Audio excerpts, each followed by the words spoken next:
अब बोलिए, अब आएगा। चलिए, शुभम साहू आप बताइए, 51-52 में क्या पढ़े थे? सर 51 पढ़े थे सर। मतलब ऐसे, सर मतलब उसमें ये था कि ऐसे तथ्य जिनका कोर्ट जो है न्यायिक अवलोकन मतलब नहीं कर, मतलब न्यायिक अवलोकन नहीं करेगा वो स्वतः मान लिया जाएगा। और 52 में सर वो जुडिशियल नोटिसेबल है वो दी गई है। कुल मिला के 12 ठो है जिसको न्यायालय स्वतः साबित हुआ मान लेगा। अच्छा, मिस्टर फरमान, ये सर।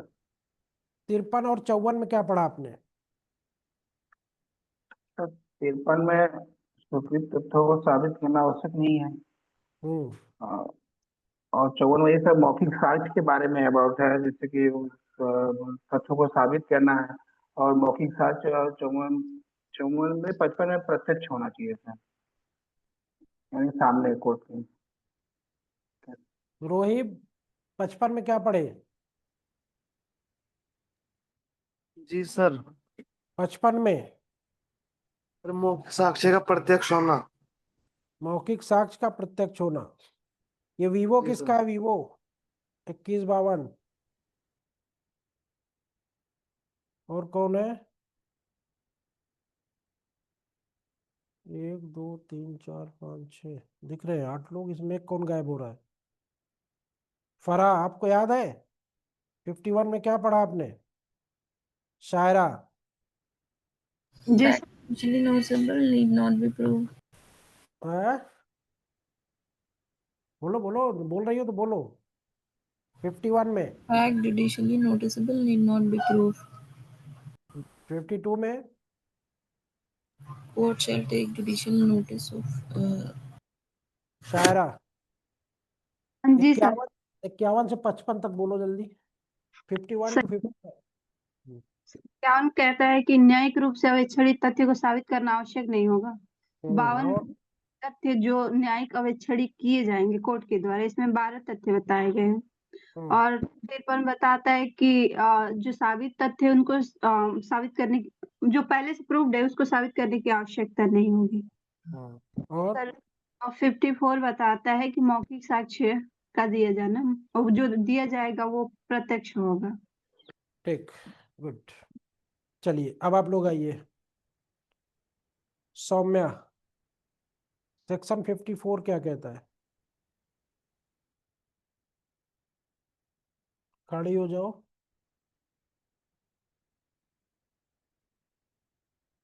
सही बोल रही हो? पक्का? 55 क्या कहता है? To be direct. कौन सा चैप्टर है ये? चैप्टर 4 है। Part part third, chapter 4। बैठ जाओ।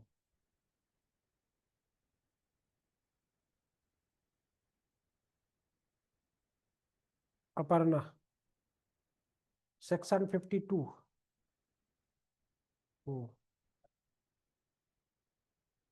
नीड नॉट बी प्रूव, कितने पॉइंट है इसमें? 52 में 52 52 पूछे ना आपसे, तो 50 तो करे नहीं है। बैठ जाओ, याद करो। 12 पॉइंट याद हो गए? बैठ जाओ। खुशबू, 12 पॉइंट याद है? 4 पॉइंट सुनाओ। अच्छा, 4 पॉइंट कोई भी। हम्म। हम्म।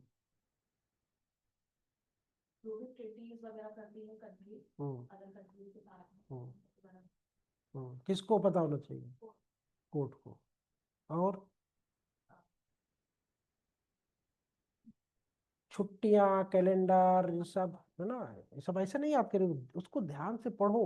और पढ़ते पढ़ते वो आपको समझ में आ जाएगा, अच्छा इसमें ये बातें हैं। तुरंत आ जाएगा। नहीं, उसको पढ़ो। जो पढ़ते रहते हो ना तो तभी दिमाग लगाया करो कि ये छुट्टी के बारे, कैलेंडर के बारे में बोल रहा है ना। सारी चीजें, मैप, नक्शा, भारत की भौगोलिक, भौतिक, सब तो पब्लिक डॉक्यूमेंट सब में। ठीक है, सिर्फ रटने पे ध्यान ना दिया करो, दाहिने बाएं भी देखा करो। ठीक है, बैठ गए।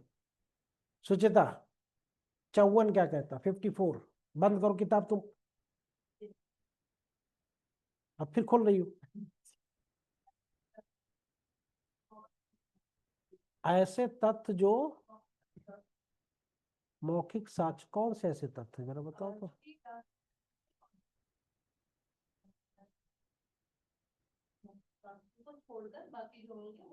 तो फिर मौखिक को कहाँ पे साबित किया जाएगा?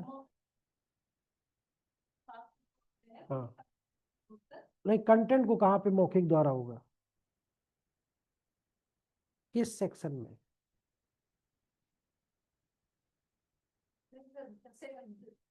अभी थोड़ी देर पहले पढ़ी थी ना। हाँ, तो क्या द्वितीयक साक्ष्य सेक्शन कौन सा है का? और टेट का 5। टेट पढ़ो बैठ के।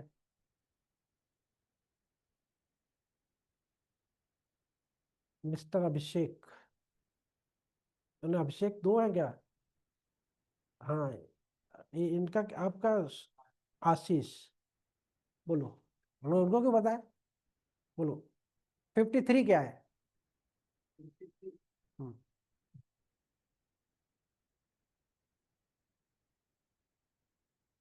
भूल गए, नेटवर्क उड़ गया। हाँ, उड़ गया, पक्का उड़ गया होगा। बैठ के रखो।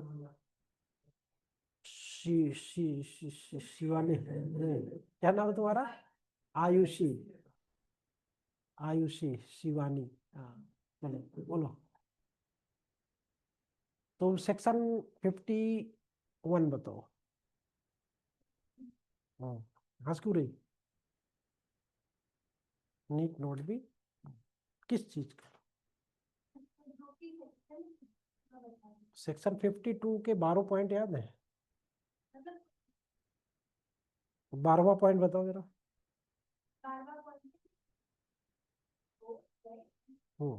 रोड लाइट एंड, हाँ हाँ हाँ, हम्म, हम्म। समुद्र में लाइट लगाई जाती कि नहीं? उसको क्या बोला जाता है? हम्म, बोयाज का नाम सुना आप लोगों ने? बोयाज। आपका क्या नाम है आपका? रितु सिंह। रितु की पर्यायवाची याद है? ये कौन सा ऋतु चल रहा है? हाँ, विंटर है, सही बताओ। शरद ऋतु है।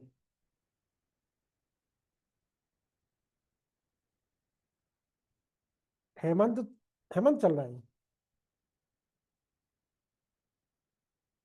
अच्छा ये बताओ, हाँ तुम बैठ जाओ। गांव में रहती हो कि शहर में रहती हो? मिक्स है। गांव जाती हो? अभी कोई फसल बोई जा रही है? बोया कुछ नहीं जा रहा, खाली कट रहा है। नहीं, धान की कटाई तो हो रही है, कुछ बोया भी जा रहा होगा।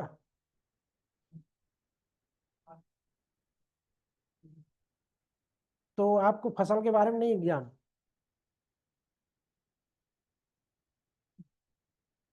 फिर ऐसे जमीन पड़ी रहती है। अब कह रहे हो धान कट रहा है, अब कह रही हो तो आपके खेत में न कटे तो मतलब कुछ नहीं है, हाँ? 3 फसलें होती, कौन कौन सी होती है? इस वक्त कौन सी फसल है? रबी की फसल है। ठीक है, रबी की फसल में गेहूं, चना, मटर, आलू, हाँ सरसों, ये सब बोया जाता है। और खरीफ में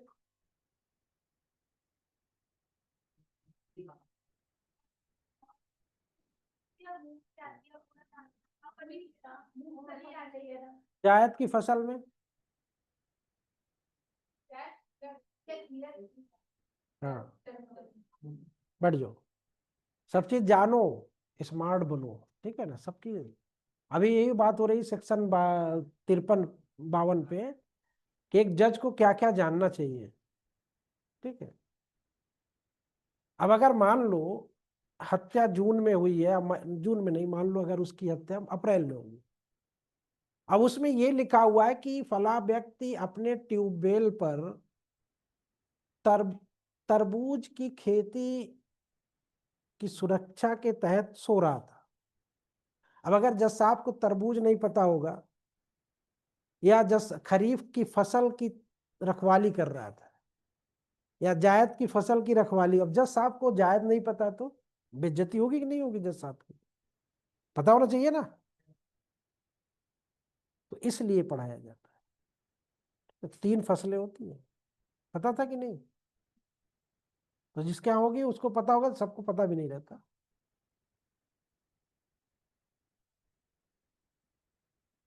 मिस्टर धर्म प्रकाश, धर्म प्रकाश है नाम है ना तुम्हारा? प्रकाश है अभी? आप सेक्शन 53 और 54 बता दीजिए।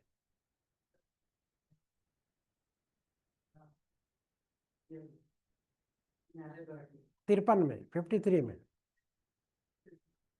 53 हम पूछे हैं ना, 53 पूछे है ना। स्वीकृत तथ्यों को साबित किया जाना आवश्यक नहीं। ठीक। 54 में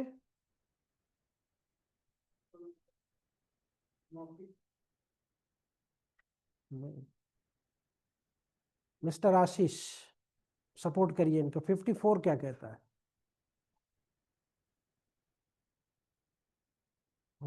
बोलो, कोशिश करो। मिस्टर सैफ 55 क्या कहते? बैठ जाओ। 55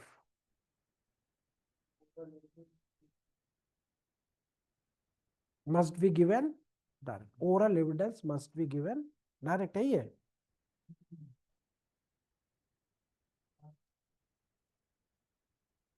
इक्यावन क्या कहता? 51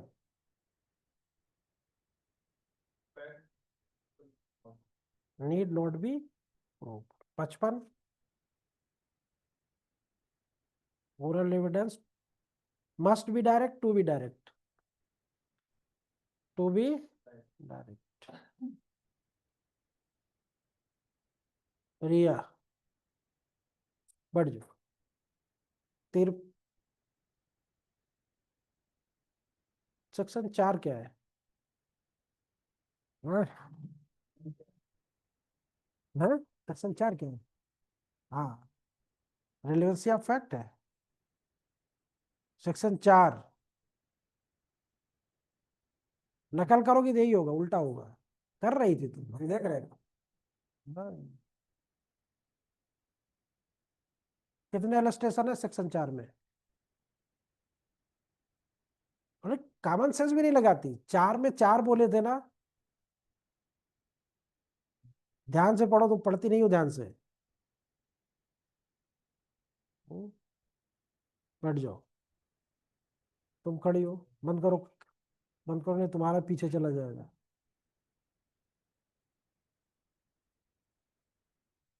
चौवन क्या कहता? सेक्शन 54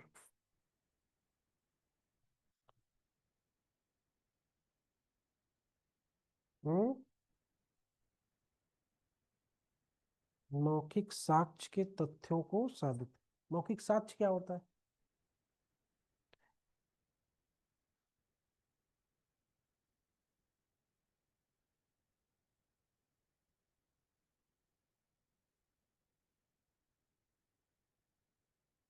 शिवानी, मौखिक साक्ष्य किसको कहोगी?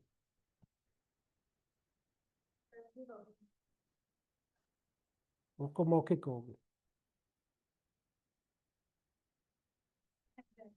किसको बताओगी मुंह से? कोर्ट को। कोर्ट के सामने जो भी चीज मुख से बयान होता, जो भी होता है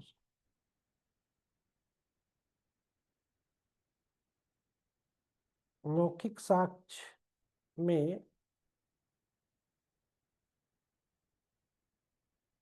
कौन कौन से अपवाद हो सकते हैं?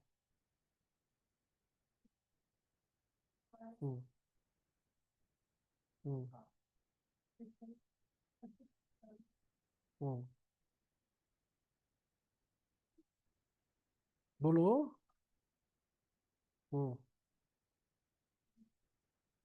सेक्शन 50, सेक्शन 53 में पढ़ी हो? क्या है उसमें, क्या है?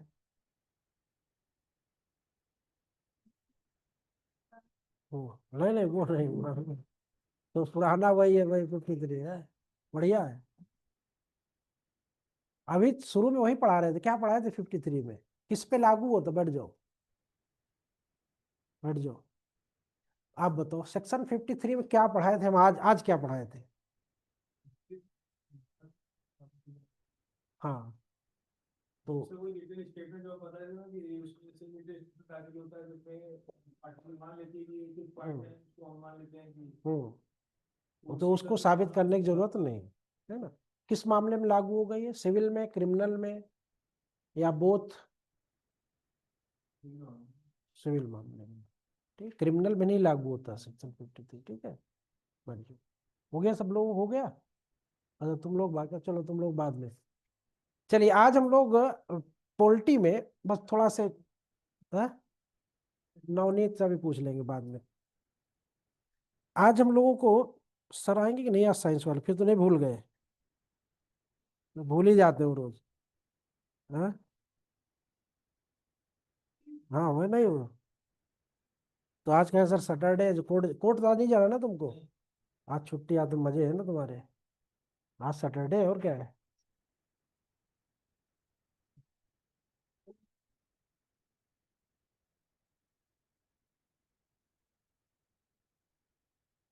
अभी हम लोगों के सामने तीन शब्द बहुत चर्चा में रहे हैं। एक है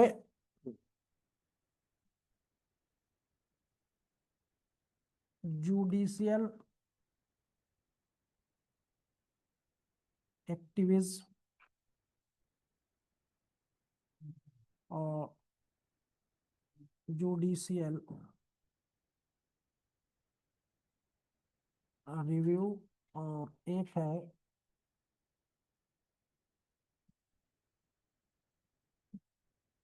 जुडिशियल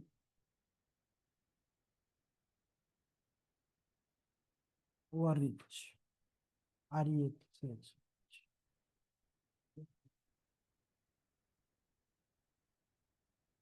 ओवररीच, जुडिशियल ओवररीच। ये तीनों शब्द के मतलब पहले बताओ हमको। कोई पढ़ा बंदा हो, जो पढ़ा लिखा हो यहाँ पे? कोई है पढ़ा लिखा? मतलब पढ़ा लिखा हो ना, जो पढ़ चुका हो। क्या पढ़ी उसका हमको?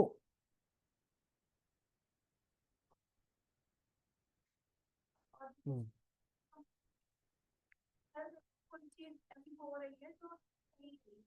हम्म, हम्म,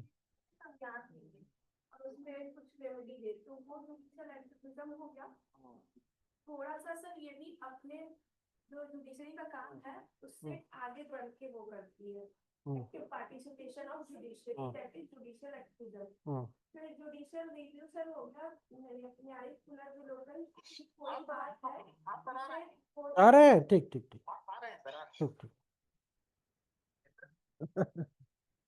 ठीक ठीक। सर कोई बात कोर्ट ने एंटरटेन कर दिया है लेकिन चलिए बहुत सिंपल भाषा में पहले समझिए। एक्टिविज्म से मतलब समझ में आ रहा होगा ना, सक्रियता। आप लोगों में है?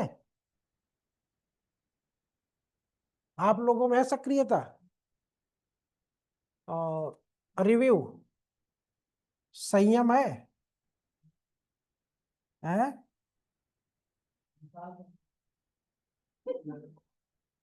बहुत बदमाशी करते हो तुम लोग, है?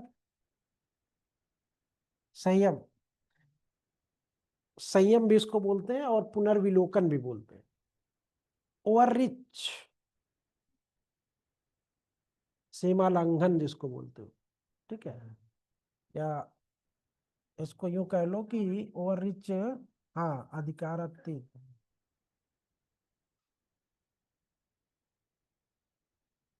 अधिकार के बाहर चले जाते हो, ठीक है। अधिकारातीत। अब इसमें ये तीनों शब्द आपके संविधान में है और इस पे आपको ऐसे भी लिखने को आता है और कभी कभी नोट यानी शॉर्ट नोट्स टिप्पणी भी लिखने को आता है। तो इसकी जो शुरुआत होती है, इसकी और इसकी दोनों की जो शुरुआत होती है वो यहां से शुरुआत होती है, इस संयम से। अगर संयम नहीं होगा तो बनी सी बात है कि कुछ ज्यादा ही सक्रिय हो जाए, लोग कुछ ज्यादा सक्रिय हो जाते हैं ना। अगर संयम आप मत रखो तो कुछ ज्यादा ही गाड़ी तेजी से चलने लगती है और फिर तो कभी कभी ऐसा अगर संयम नहीं रहा तो बहुत आगे निकल गए। आर्टिकल 13 पढ़ा होगा आप लोगों ने।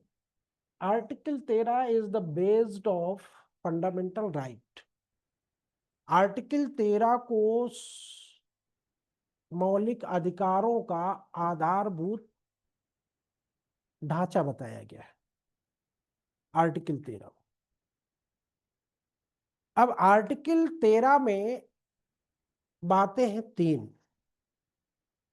कितनी बातें हैं? 3।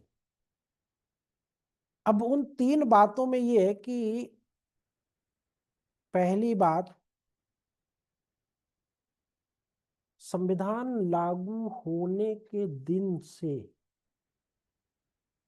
संविधान पूर्व की जितनी विधियां हैं, अभी हिंदी में समझ लेना, बाद में इंग्लिश में बता।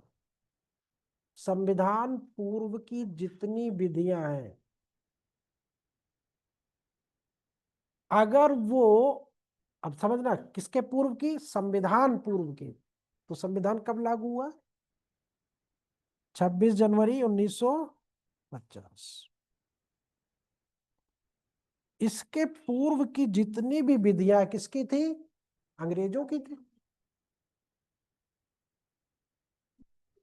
अब वो हमारे संविधान के लागू होने के बाद अगर वो उससे मिसमैच करती है, इनकंसिस्टेंट जिसको हिंदी में बोला जाता है, असंगत होती है। क्या होती है? असंगत होती है। किससे? हमारे फंडामेंटल कौन सी विधियां जो अंग्रेजों की चल रही है, तो वो समस्त विधियां उस मात्रा तक शून्य होंगी जिस मात्रा तक वो हमारे फंडामेंटल राइट का उल्लंघन कर रही है। जैसे इसको ऐसे समझो, अभी कपड़ा लेने गए, कोट पैंट की दुकान में घुस गए। अब साइज आपने बताया, साइज में वो बड़ा है, तो अब क्या होगा? वो तो क्या सूट नहीं बिकेगा? अगर मान लो लंबा सिल दिया गया है और उतना लंबा आदमी मिलना बड़ा मुश्किल है, कई ड्रेस है, क्या करेगा वो? काट के उसको क्या करेगा? उसके साइज का बनाएगा कि नहीं बनाएगा? आपके साइज का बना देगा। लेकिन अगर साइज के बनने लायक नहीं है तो क्या करेगा? रिजेक्ट कर देगा उसको। तो उसी तरह संविधान के पहले की जो विधियां हैं, लागू होने के पहले की जो विधियां हैं, वो हमारे मौलिक अधिकार से अगर मैच नहीं कर रही हैं, नहीं पहन पा रही हैं, नहीं हो रहा, साइज नहीं है, कुछ भी है, जरा भी असंगत, मतलब समझ रहे हो ना? थोड़ा भी अगर ऊपर नीचे जो भी है, ढीला ढाला जो भी है, थोड़ा सा भी अगर असंगत है तो वो नहीं चलेगा, नहीं मान्य होगी। ठीक है, उसको या तो हम सुधार लें, या तो उसको हम साइड में उठा के रख दें, या तो फेंक दें। ये 2-3 बातें तो होती हैं। अभी इसके 2-3 उदाहरण भी जब आएंगे तो उसमें बताएंगे आपको। पहली बात समझ में आई। दूसरी बात ये कि हमने पार्लियामेंट को मना कर दिया है कि आप कानून बनाएंगे, क्योंकि पार्लियामेंट को संविधान लागू होने के बाद सारे कानून बनाने का अधिकार किसको है? पार्लियामेंट को है, या जितनी भी विधि निर्मात्री संस्थाएं सबको है। अभी आपने आर्टिकल 12 पढ़ा था, आर्टिकल 12 में विधि का निर्माण कौन कर सकता है? लॉज, बाई लॉज, स्टेट्यूट्स कौन बना सकता है? पार्लियामेंट बना सकती है, लेजिस्लेचर बना सकता है, लोकल अथॉरिटीज बना सकती, सब बना सकती है। तो अगर वो कोई भी कानून बना रहे हो और वो कानून हमारे फंडामेंटल, हम आप अपने अपने लोगों को भी हमने छूट नहीं दिया। क्यों? क्योंकि बात मौलिक अधिकार की है और मौलिक अधिकार किसी का सगा नहीं है। ठीक है, यही तो होता है ना कि आप सोचो यार ये तो हमारे रिश्तेदार हैं, ये तो हमारे करीबी है, ये हमारे साथ ऐसा नहीं करेंगे, है ना, जो मनो पारित कर दो। भाई ये तो है ना, नहीं पार्लियामेंट में अरे अपने ही संविधान तो है यार, पारित करो जो मना है। कहता नहीं, अगर फंडामेंटल राइट के बारे में अगर आपने एक शब्द भी कहा तो यानी सबसे प्रिय पार्ट कौन सा है? Fundamental right. और उसके बारे में आपने जरा भी इधर उधर किया तो जबान खींच ली जाएगी आप, मतलब खैरियत नहीं है आपकी। किसकी? कानून बनाने वालों की। फिर वो कहाँ जाएगा? वो जाएगा 32 में या 26,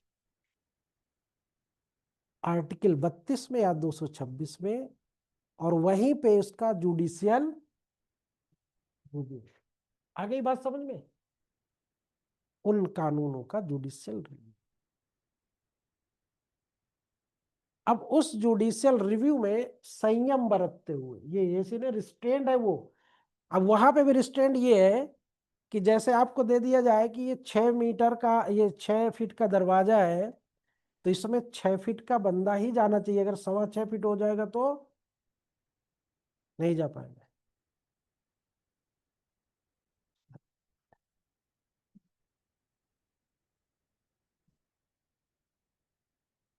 संयम, संयम चाहिए ना। नहीं जा रहा, रुको यार, भीड़ होती ट्रेन में, अब ट्रेन तो छोड़ दो यार, रोड पे होती थोड़ा सा होगा, संयम बरतते हो? क्या करते हो? दाहिने बाएं इधर उधर घुस के निकालने की कोशिश करते हो। अब वहीं थोड़ी देर खड़े हो जाओ तो जाम ही ना लगे।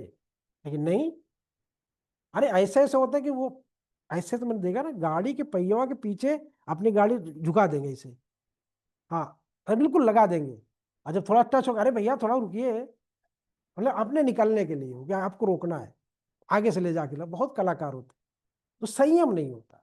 लेकिन यहाँ पे कोर्ट को संयम बरतना है, और संयम ये बरतना है कि उसको अक्षरशा देखना है कि ये जो नियम कानून बनाया है, क्या वो हमारे संविधान के अकॉर्डिंग है, उसके पैरामीटर पे है या नहीं। उसको हम बहुत धैर्य से, जल्दी बात, संयम का मतलब यही होता है कि बहुत सब्र से, बहुत धैर्य से उसको हम देखेंगे, परखेंगे, कहीं ऐसा तो नहीं है किसी के फंडामेंटल राइट का वायलेशन कर रहा है। अगर हमें लगता है कि कर रहा है तो किस हद तक कर रहा है, तो जिस हद तक करेगा उतना ही बाहर करेंगे, बाकी सबको तो यही संयम यही होता है। ये नहीं कि नहीं समझ में आ रहा तो उठा के फेंक दिए, ऐसा नहीं होता ना। या जैसे कभी कभी होता, धागा उलझ जाता है, क्या करते हो? पूरा फेंक देते हो, कोशिश करते हो ना कि इसको निकाल लिया जाए। तो जितना संयम से निकल सकता है निकाल लो। अब नहीं है आगे, कुछ जुगाड़ नहीं है, बिल्कुल नहीं है, तो फिर क्या करोगे? उसको जीरो करोगे। तो जुडिशियल रिव्यू में या तो उस कानून को शून्य कर दिया जाएगा, या तो उस मात्रा तक उसको हटा दिया जाएगा जिस मात्रा तक हटाने से उस लॉ पे कोई फर्क, उस विधान पे कोई फर्क नहीं। लेकिन अगर वो बेस ही हो उसका कि अगर हम इस लाइन को खींच लेंगे तो ये तो पूरा कानून बेकार हो जाएगा, तो फिर ऐसे सिचुएशन में पूरा कानून हम क्या करेंगे? शून्य कर देंगे, जीरो कर देंगे। इसको बोला जाता है जुडिशियल रिव्यू। और ये आपका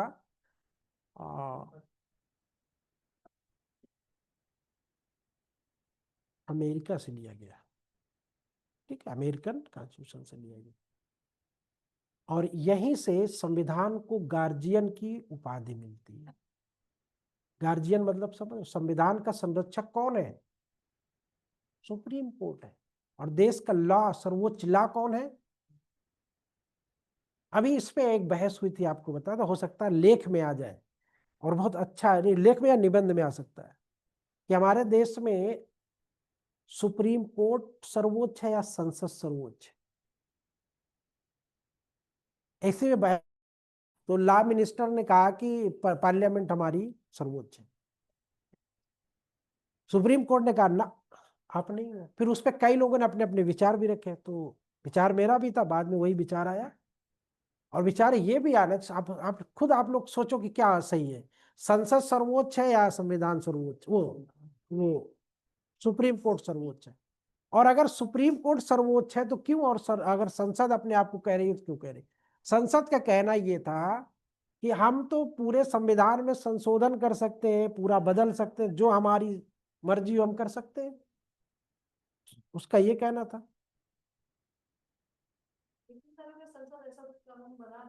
तो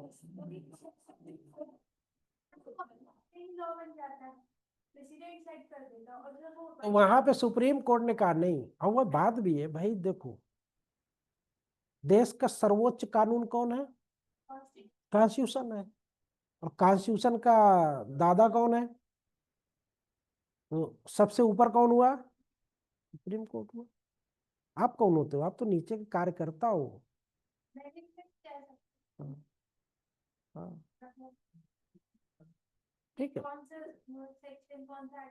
तो सर्वोच्च हमारा सुप्रीम कोर्ट है, ठीक है, और उसके लॉ आप पे बाइंडिंग होते हैं, ठीक है।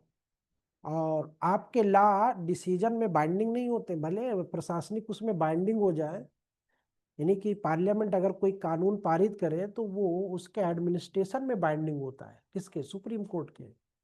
लेकिन वो उसके आर्डर पे, आदेश पे या दिशा उसके कहने से संसद के दिशा निर्देश पे नहीं चल सकती सुप्रीम कोर्ट, ठीक है। वो ऑटोनोमस है, स्वतंत्र है, ठीक। बेस समझ में आ गया जुडिशियल एक्टिविज्म का?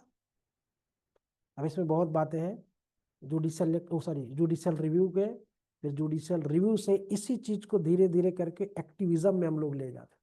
जब संयम खो जाता है तो वो एक्टिविज्म में पहुंच जाता है, यानी कि उसकी जो थोड़ा से आगे की स्टेप होते हैं। और फिर वही जब सक्रियता जो है कुछ ज्यादा ही हो जाती है, हर एक चीज को हमें देखना पड़ता है और हर एक चीज के लिए डायरेक्शन देना पड़ता है, तो फिर वो ओवर रिच हो जाता है। और फिर वो ओवर रिच हो जाता है, ये कहना तो है, लेकिन यहाँ पे एक बात दूसरी देखना है कि भैया ऐसा क्यों हो रहा है कि हर चीज को सुप्रीम कोर्ट देख रहा है, या सुप्रीम कोर्ट क्यों डायरेक्शन दे रहा है। ये बात उठी थी 2012 में। 2012 में ये बात उठी थी, और उसके पहले 1995 में उठी थी। 1995 में ये था कि बच्चे हमारे देश के कुपोषण के शिकार हो रहे हैं। तो जब कुपोषण के शिकार हो रहे हैं तो हमारे देश का भविष्य गर्त में है भाई, क्योंकि यही भविष्य जो है बच्चों का, यही आगे चल के राष्ट्र निर्माण होगा। तो वहां पे हमने मिड डे मील शुरू कर दिया। मिड डे मील वहीं से आया 1995 से, ठीक है। मिड डे मील हमने चलवा दिया स्कूलों की, बच्चों को कुपोषण हो रहा तो वहां पे अच्छा उनको भोजन दिया जाए जो प्रोटीनियस है या जो हाइजेनिक है। लेकिन वहां पे जो मास्टर कुपोषित थे वो मोटे होने लगे, बच्चे वहीं के वहीं रह गए बेचारे, मास्टर मारने लगे बीच में, प्रधान जी भी मिल गए। जब खीर वाला मेनू होता था तो सब पहुंच जाते थे। हाँ, तो इस तरह से वो किया। फिर उसके बाद 2012-13 के आसपास देश में भुखमरी आ गई। भुखमरी मतलब कि लोगों में आत्महत्या की, भूख से मौत की घटनाएं आने लगी। और अनाज आपके यहाँ पे चूहे खा खा के मोटे हो रहे थे। तो किसी व्यक्ति ने उस पर कविता भी लिखी और फिर आर्टिकल भी लिखे, समाचार पत्रों में छपा, और उसके बाद फिर सुप्रीम कोर्ट में किसी ने पीआईएल कर दिया। तो सुप्रीम कोर्ट ने कहा कि जब आपका अनाज सड़ रहा है और चूहे खा रहे हैं तो इससे बेहतर है कि इंसान खाए और बचे। तब से पीडीएस प्रणाली जो 3-5 किलो गेहूं और ये वो चला, 2012 से चल रहा है। तो कोई मोदी जी की नहीं है ये बात, 14 कांग्रेस के जमाने से दिया जा रहा है, वहां से शुरू हुआ। तो अब 5 किलो राशन सुप्रीम कोर्ट को निर्णय देना पड़ रहा है, मिड डे मील का सुप्रीम कोर्ट को निर्णय देना पड़ रहा है। तो ये बताओ आपकी जिम्मेदारी क्या है? सरकार में तो आप हो ना, नेताजी तो आप हो, घर घर वोट मांगने आप जाते हो, आप वहां के लोगों की समस्या को समझते हो। बात समझ रही नहीं? आप समझते हो, आप देखते हो, आप जानते हो, आप तो कुछ नहीं कर रहे हो। इसका मतलब आप डीएक्टिवेट हो।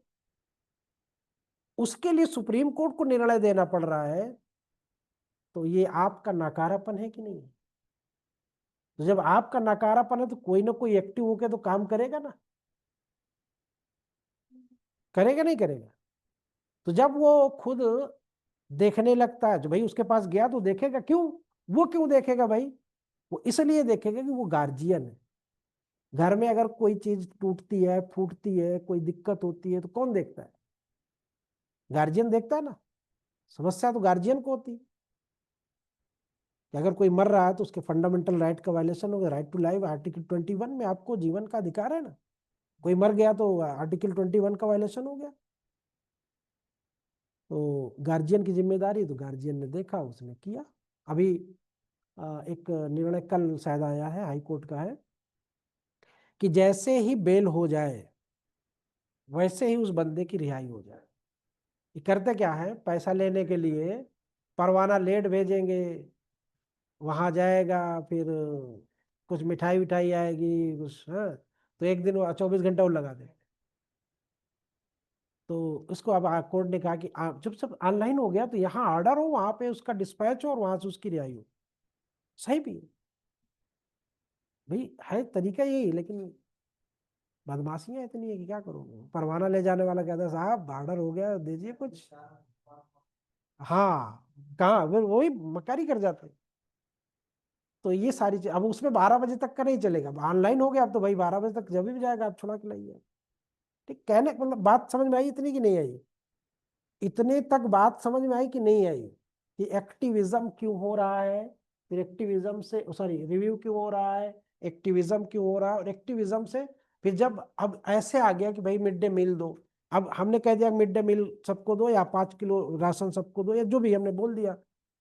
अब आप उसमें सेलेक्टिव कर रहे हो कि जो हमारे वोटर उनको दो, बाकी सबको छोड़ दो, तो भी मामला गड़बड़ होगा। फिर अब सुप्रीम कोर्ट ये डिसीजन दे रहा, जैसे अभी ये ओवररीच वाला जो मामला आया था, वो आया था कि नशाखोरी से, शराब पीने से ज्यादा गाड़ियों का एक्सीडेंट हो रहा है। अब वो ये इसलिए हो रहा है कि हर हाईवे पे शराब की दुकानें हैं। ड्राइवर का जहां पे मन होता है रोकता है और उठाता है पौआ, चढ़ाता है, फिर स्टेयरिंग लेके चल देता है। कहाँ जा रहा है उसको खुद ही नहीं पता।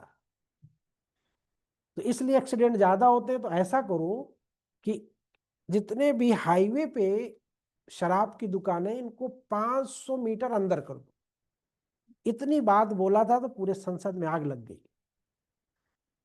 अब संसद हम, अब सुप्रीम कोर्ट हमको बताएगा कानून बनाना है, कैसे बनाना है। तो इसलिए कहा था, होता भी है कि अब जब 500 मीटर अंदर होगा तो कोई भी ड्राइवर होगा थोड़ा से सोचेगा यार छोड़ो यार चलो, नहीं जाएगा ना। हाँ, नहीं नहीं, अगर एरो एरो बना देते, वो दारू वाले बढ़िया लगा के बोर्ड एरो बना देते किधर है आपकी समस्त सेवाओं का, हाँ रास्ता इधर है। उसमें लिखते हैं हे किधर जा रहे, तेरा ध्यान किधर है, लिखे ना, हाँ मधुशाला इधर है ना, मधुशाला इधर है। तो वो एरो बना देते हैं, है ना, बढ़िया बनाते हैं वो। तो वहां जाके आप ले सकते हो।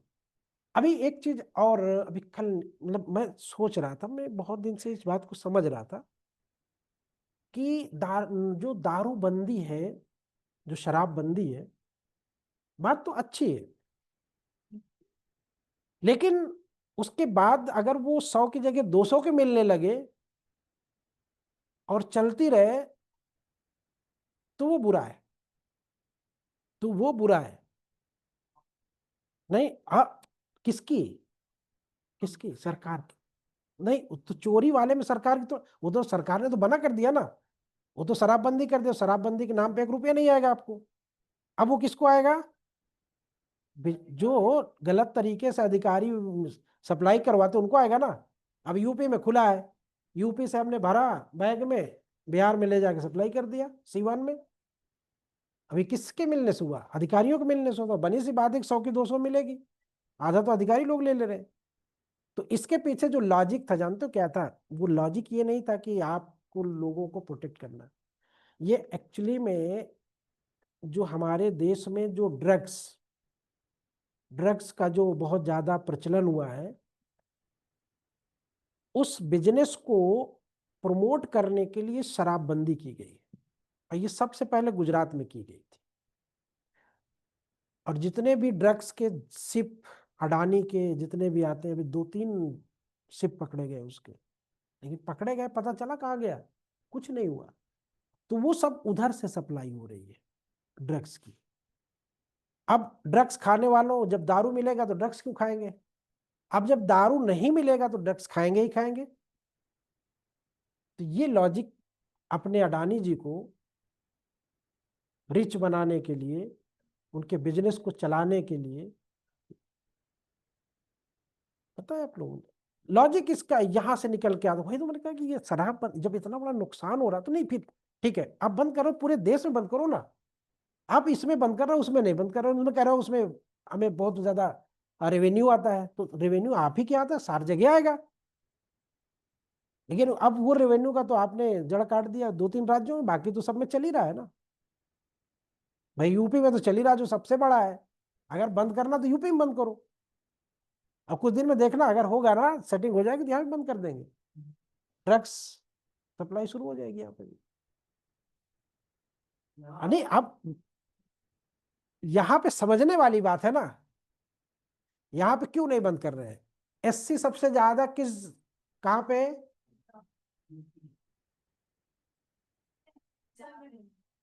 एससी अब सबसे ज्यादा पीता कौन है?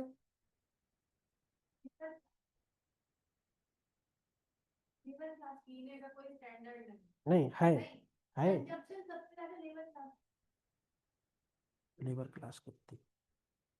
और इसके पीछे भी बहुत बड़ा एक वो है, फिलॉसफी है, आप लोग नहीं समझोगे, किसी दिन समझाएंगे आपको क्यों। हाँ वही मतलब कई चीजें होती है उसमें, एक ही चीज नहीं, कई चीजें हैं। ज्यादा देखो, अब यहाँ पे फिर बात आ गई, यहाँ पे बात वो नहीं है, ज्यादातर कंजम्पशन जो करता है आपके। हमने अभी क्यों जनसंख्या पूछा? मैंने जनसंख्या क्यों पूछा? देखो मुस्लिम में हराम है, मुस्लिम तो नहीं पीता है। अब पीने लगे हैं कुछ जो मॉडर्न हो गए हैं, वो पीने लगे हैं। नहीं नहीं, वो दारू भी पीने लगे हैं।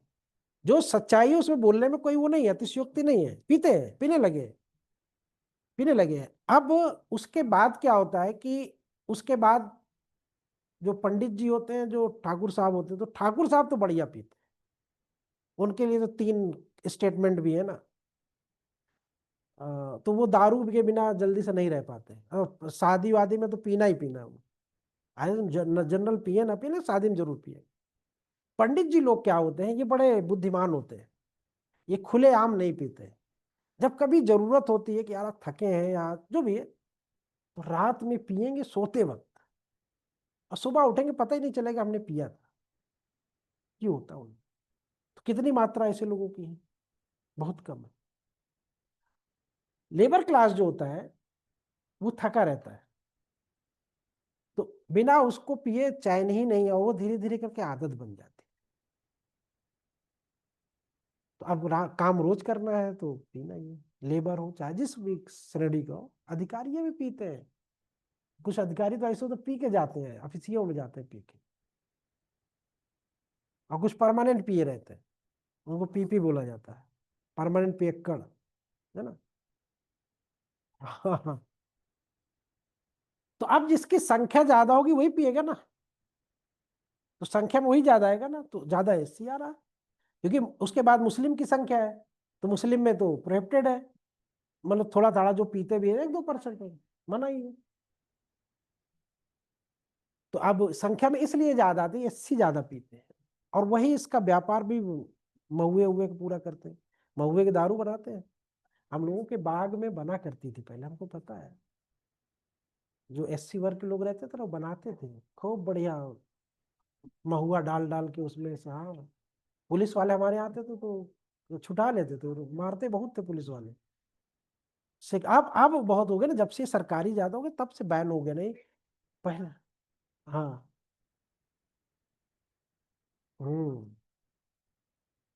तो ये सारी चीजें समझ में आ गई ना, बातें। बहुत सी कहानियां हैं, आप कभी सुनो, कभी मौका में, ये ऐसे में काम आता है। हर एक चीज जानकारी जो है वो ऐसे में काम आती है आपके। और कोई भी चीज जो है वो देखो हकीकत, उससे हम डिनाई नहीं करते। अभी 3-4 दिन पहले इधर करेला बाग पड़ता है, जानते होगे आप लोग ना करेला बाग। तो इधर जो ज्यादातर आबादी है ना, वो SC ST की है ज्यादातर। आप सड़क पे चले जाइए, मैं कह रहा हूँ 9 बजे के बाद आप चले जाइए रात में, अगर 2-4 आपको लड़ते हुए वहां रोड पे ना मिल जाए तो आके हमसे कहिए कि सर आप गलत बोल रहे थे। मिल जाएंगे, अब 100% मिल जाएंगे 2-4 लड़ते हुए। और चाहे जैसी लड़ाई हो, लड़ते रहते। तो कब लड़ते हैं? जब चढ़ती है, जब लड़ते हैं, है ना? ठीक है, तो यहाँ तक आज रखो। कल फिर, कल तो टेस्ट है कल। इसका किसका है? 50-50।